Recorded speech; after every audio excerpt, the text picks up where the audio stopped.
कामचोर बहू। कांता बहन की 2 बहुएं थी, बड़ी कल्पना और छोटी प्रिया।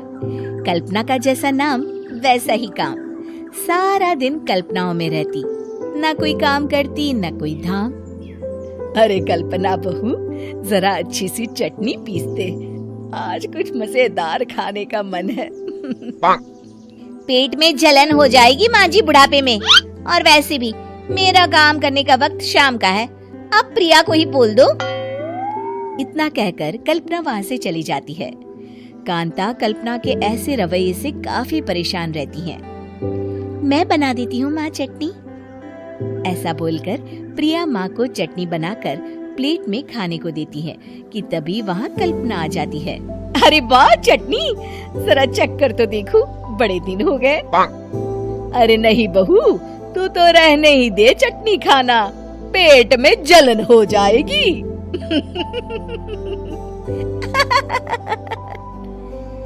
इतना कहकर कांता और प्रिया दोनों हंसने लगते हैं।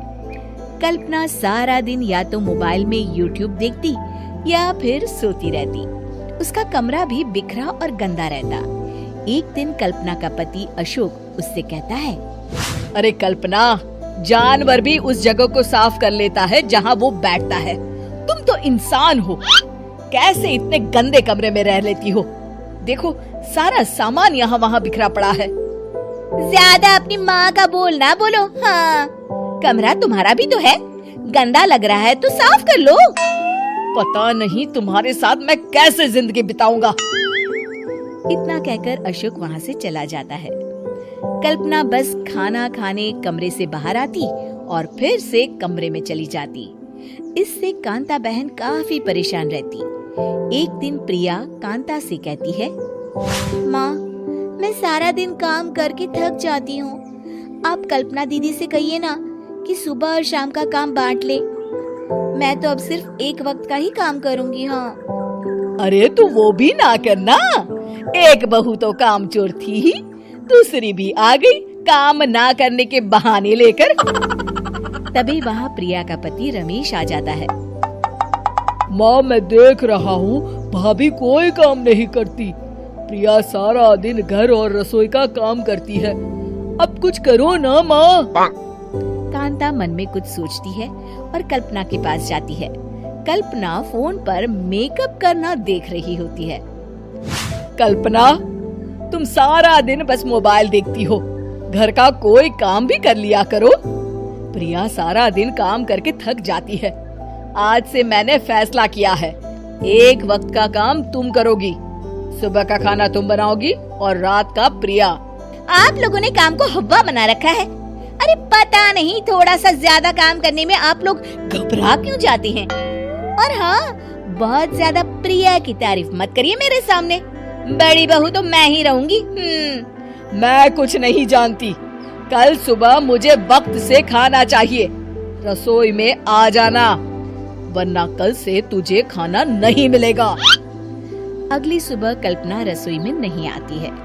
वो देर से सोकर उठती है और बाहर आकर कहती है, अरे भूख लगी है, आज खाने में क्या है? इतनी देर हो गई, आज किसी ने मुझे उठाया भी नहीं, पता नहीं कहाँ है सब। कल्पना को घर में कोई नहीं दिखता। वो रसोई की तरफ जाती है जहाँ बड़ा सा ताला लगा होता है। अरे रसोई में ताला? ओ, मैं तो भूल ही गई थी। माँ ने आज से सुबह का खाना मुझे बनाने को कहा था। हे भगवान, इतने लोगों का खाना बनाना क्या आसान है? तभी घर के सारे सदस्य बाहर से वापस आते हैं। वाह माँ जी, मजा आ गया छोले भटूरे खाकर। मेरे मुंह में तो अभी भी स्वाद आ रहा है। अरे कल्पना, तेरे भरोसे रहते तो हम तो भूखे ही रह जाते। कल्पना को बहुत गुस्सा आ जाता है। अब बहुत हो गया, आज से मैं अपनी रसोई अलग कर रही हूँ, मैं अपना खाना खुद बना लिया करूँगी। कल्पना अपनी रसोई अलग कर लेती है, पर आए दिन उसका देर से उठना और काम न करने की आदत से वो भूखी ही रह जाती थी। उसी के सामने घर के लोग अच्छे अच्छे पकवान खाते और कामचोर कल्पना को जैसे तैसे ही खाना बनाकर खाना पड़ता। पर एक दिन तो हद ही हो गई। माँ, दीदी आज सुबह से कमरे से बाहर नहीं निकली, हमें जाकर देखना चाहिए। सो रही होगी कामचोर कहीं की, पर तुम कहती हो तो चलो देख लेते हैं उसे।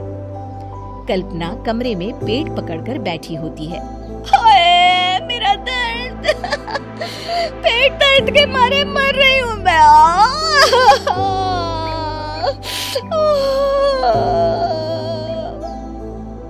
अरे दीदी, क्या हुआ?